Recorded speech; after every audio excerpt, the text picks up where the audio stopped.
नमस्कार। आज हम लेके आए हैं हिंदी टेस्ट सीरीज़ 1000 प्रश्नों पर। 2 सीरीज़ पहले आ चुकी हैं, ये भाग 3 है। इसमें महत्वपूर्ण प्रश्न बहुत सारे लेके आए हैं हम। पहला प्रश्न, कौन सा कवि ब्रज कोकिल नाम से प्रसिद्ध था? उत्तर होगा सत्यनारायण कविरत्न। दूसरा प्रश्न, जिस प्रकार रामचरित का गान करने वाले भक्त कवियों में गोस्वामी तुलसीदास जी का स्थान सर्वश्रेष्ठ है, उसी प्रकार कृष्ण चरित करने वाले भक्त कवियों में महात्मा सूरदास जी का। ये पंक्ति किसके द्वारा कही गई हैं? आचार्य रामचंद्र शुक्ल के द्वारा। आगे प्रश्न है, किस पत्रिका को पत्रकारिता में मील का पत्थर माना गया है? इसका उत्तर होगा सरस्वती। सरस्वती कंठाभरण किसकी रचना है? भोजराज जी की। आगे प्रश्न है, अधिकार सुख कितना मादक और सारहीन है? पंक्तियां किस नाटक की हैं? स्कंदगुप्त की। बहुत बार पूछा गया है ये प्रश्न। हिंदी का प्रथम आचार्य किसे कहा जाता है? केशवदास जी। केशवदास ने किसे काव्य की आत्मा कहा है? अलंकार को। कुछ जगह रस भी देखने को मिल सकता है। आगे प्रश्न है, किस कवि का उपनाम त्रिशूल है? ज्ञा प्रसाद शुक्ल स्नेही। पीताम्बर में कौन सा समास है? बहुब्रीहि समास। आगे, चतुर्भुज दास में कौन सा समास है? बहुब्रीहि समास। हस्तलिखित में कौन सा समास है? तत्पुरुष समास। इस पर बहुत ही महत्वपूर्ण वीडियो मैंने बनाई है समास पर, वो भी आप देख सकते हैं। दोहा या दुहा किस भाषा का लोकप्रिय छंद रहा है? अपभ्रंश भाषा का। आगे प्रश्न, तौलिया मूलतः किस भाषा का शब्द है? पुर्तगाली भाषा का। इस पर भी मैंने बहुत ही महत्वपूर्ण वीडियो बनाई है विदेशी शब्दों पर। भरत मुनि ने अपभ्रंश को क्या नाम दिया है? देश भाषा। आगे, कबीरदास की भाषा को सदुक्कड़ी भाषा का नाम किस विद्वान ने दिया है? आचार्य रामचंद्र शुक्ल जी ने। देसिल बेना सब जन मिठा ते तेसन जब हो अभट्ठा, किसने कहा है? विद्यापति जी ने। आगे, हिंदी साहित्य के आदिकाल का अभिनव जयदेव किसे कहा जाता है? विद्यापति जी को।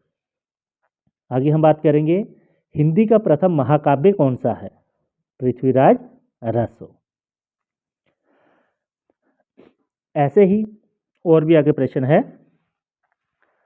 जैसा अधिकार सुख कितना मादक और सारहीन है, ये आपने पहले भी पढ़ा है, स्कंदगुप्त। जैसे दूसरा प्रश्न ये रिपीट हो गया है। हिंदी का प्रथम आचार्य किसे कहा जाता है? केशवदास जी को। ये भी शायद पढ़ा है पहले। राम की शक्ति पूजा कविता के रचयिता कौन है? सूर्यकांत त्रिपाठी निराला जी। केशवदास जी की कवि प्रिय और रसिक प्रिय कैसी पुस्तकें हैं? काव्य शास्त्रीय। अपभ्रंश भाषा के प्रथम कवि माने जाते हैं स्वयंभू। मेरे राम का मुकुट बिक रहा है कि लेखक कौन है? विद्याधीश मिश्र जी। निबंधों पर भी मैंने महत्वपूर्ण वीडियो बनाई है, वो भी देख सकते हैं। अपभ्रंश भाषा का विकास किससे हुआ? प्राकृत से।